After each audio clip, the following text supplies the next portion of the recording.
शिमला में आयोजित पत्रकार वार्ता के दौरान माकपा नेता एवं पूर्व विधायक राकेश सिंघा ने प्रदेश सरकार और प्रशासन पर गंभीर आरोप लगाए। उन्होंने कहा कि हिमाचल प्रदेश भू माफिया और रियल एस्टेट माफिया का प्रभाव लगातार बढ़ता जा रहा है और प्रशासनिक स्तर पर मिली भगत के चलते यह समस्या और भी गंभीर होती जा रही है। राकेश सिंघा ने चेस्टर हिल मामले को उदाहरण के तौर पर पेश करते हुए कहा कि यह साफ तौर पर दर्शाता है कि किस तरह भू माफिया और रियल एस्टेट से जुड़े लोग उच्च अधिकारियों के साथ सांठ-गांठ कर नियमों की अनदेखी कर रहे हैं। उन्होंने आरोप लगाया कि इस मामले में हिमाचल प्रदेश भूमि कानून की धारा 118 का उल्लंघन हुआ है, जो बाहरी लोगों द्वारा जमीन खरीद पर नियंत्रण से जुड़ी है। माकपा नेता ने धारा 118 में किसी भी प्रकार के संशोधन का कड़ा विरोध करते हुए कहा कि इससे प्रदेश में बाहरी लोगों द्वारा जमीन खरीद को बढ़ावा मिलेगा और स्थानीय लोगों के हित प्रभावित होंगे। उन्होंने कहा कि यह कानून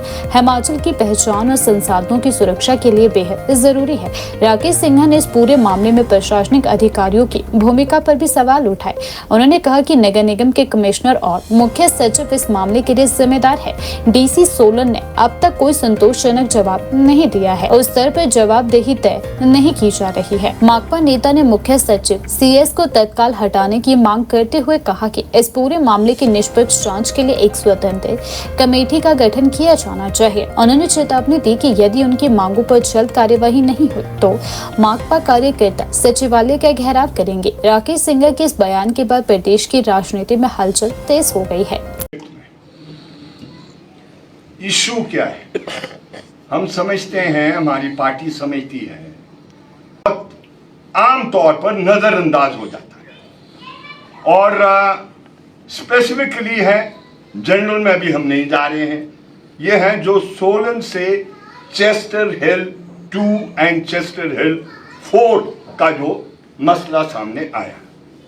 अब इसमें हम क्या कहना चाह रहे हैं? इसमें हम ये कहना चाह रहे हैं, उसमें संजय चौहान डिटेल में आगे वो कहेंगे, हम इसमें डिटेल जो हम कहना चाह रहे हैं, जो उसका सेंस है, जो सबसे बड़ा दोषी इसमें है, अनफॉर्चुनेटली भारी मन से मैं इसको कह रहा हूं, he happens to be the chief secretary of Himachal प्रदेश।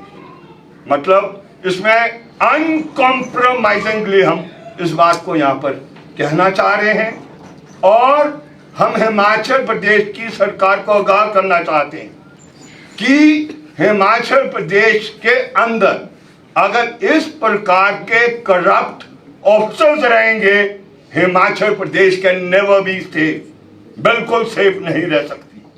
मैं सिर्फ इतना यहाँ पर खुलासा आपके सामने करना चाहता हूँ कि it is not the first time कि जो हमारे चीफ सेक्रेटरी साहब है वो अंडर दी स्कैनर आए हैं। इससे पहले 2009 में he was arrested by the vigilance department. परमाणु के अंदर 2 लाख रुपया रिकवर किया गया था और unfortunately he was released after 4 days। ऐसा होना नहीं चाहिए था। वो अनअकाउंटेड मनी था जो 2 लाख का था, जो रिकवर किया गया था। अब हम जो हमारी पार्टी आम आवाम से, हिमाचल प्रदेश की सरकार से जो जवाबदेही लेना चाहती है सरकार से और आवाम को अवगत कराना चाहती है, व्हाट इज हिज रिकॉर्ड? ये प्रॉपर्टी डीलर है या कि land mafia? Each and every person who is governed by the जो सर्विस रूल्स हैं, तो they are to file a return of their entire property, उसको अपना लेखा जोखा फाइल करना।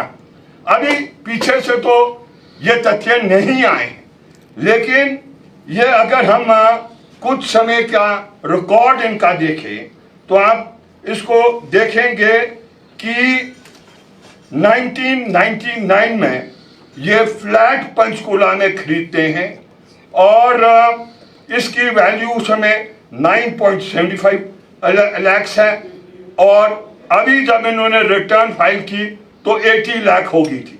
इससे पहले कमर्शियल प्रॉपर्टी उसी पंचकूला में 97 में क्या कहते ली 13.50 लाख की, फिर 72 92 उससे पहले प्रॉपर्टी ली परमाणु में, और ये कितनी 5 लाख की, और जब इन्होंने फाइल किया 15 लाख। पंचकुला में मकान लिया 20 में 2.3 करोड़ का वैल्यू दिखाएगी अब 4 करोड़।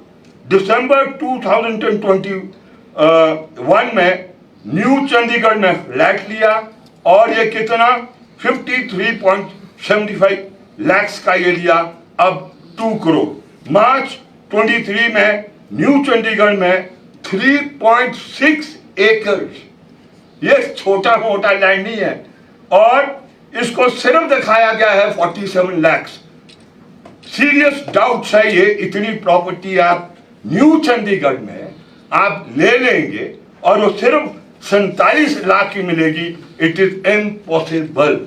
और फाइनली जब एक चेस्टेड हिल का गोलमाल हुआ, उस टाइम प्रॉपर्टी कितनी ली 3.15 एकड़, और कहां ली ये भी क्या कहते हैं ली न्यू चंडीगढ़ में, और कितने के लिए 1.38 लाख, और कब ली 2025। तो एसेंस में हम क्या कह रहे हैं कि ये जो आक्रमण भूमि पर हो रहा है, हिमाचल प्रदेश के जो मुख्य सचिव है he is responsible for it, और हमें ये कहना है कि जो ईमानदार ऑफिसर इस प्रदेश में जो जिनके पास इस प्रकार की कंप्लेंट्स आ रही है वो एक्ट कर रहे हैं, लेकिन वो पूरा अपना प्रभाव को इस्तेमाल कर कर वो उसको नजरअंदाज कर रहे हैं और उसको छुपाने का ये कार्य किया जा रहा है। इसीलिए इस विषय को लेकर हम समझते हैं कि हिमाचल प्रदेश की सरकार को गंभीर होना चाहिए। एंड जो इनिशियल जब ये कंप्लेंट हुई थी चेस्टर हिल का, ये आपको सबको मालूम है, उसमें डिटेल हम जाना नहीं चाहते हैं क्योंकि ये हमारे लिए इसलिए इम्पोर्टेंट है कि जो हंसराज ठाकुर जो जमीन को परचेज कर रहा है along with his wife and along with his 2 sisters, वो छोटी मोटी भूमि नहीं खरीदते हैं। वो कब से लगे हैं, आज से नहीं लगे, वो कोई सरकार में नहीं लगे, वो तो 2011 में लग गए उसको खरीदने के, 2011 से वो खरीद रहे हैं। एंड दी नंबर ऑफ जो उसमें जमीन के मालिक हैं, छोटे मालिक हैं, और ये कानून जो हमने लाया 1972 में जिसके तहत 118 बनाया गया, वो इसी दृष्टि से था कि हिमाचल की भूमि पर माफिया द्वारा आक्रमण किया जाएगा, इसीलिए नॉन हिमाचली क्या कहते जब लेगा तो he must seek permission under 118। इसमें जो 275 बीघा इन्वॉल्व है, हमारी जानकारी के मुताबिक 118 की परमिशन नहीं ली गई है, और ये सारा का सारा इस तरीके से किया गया है, इल गॉटन मनी है, क्योंकि हंसराज ठाकुर ने जो लोन लिया 12 ये क्या कहते हैं साल के लिए 12% के इंटरेस्ट में, और वो लिया कोऑपरेटिव बैंक से 2017 में, लेकिन वो रिटर्न इसी की जो चेस्टर हिल के जो मालिक है उन्होंने 5 साल के अंदर ही रिटर्न कर दिया। तो उससे साफ पता लगता है कि बड़े पैमाने पर ये क्या कहते हैं इसमें हेरा फेरी हुई है,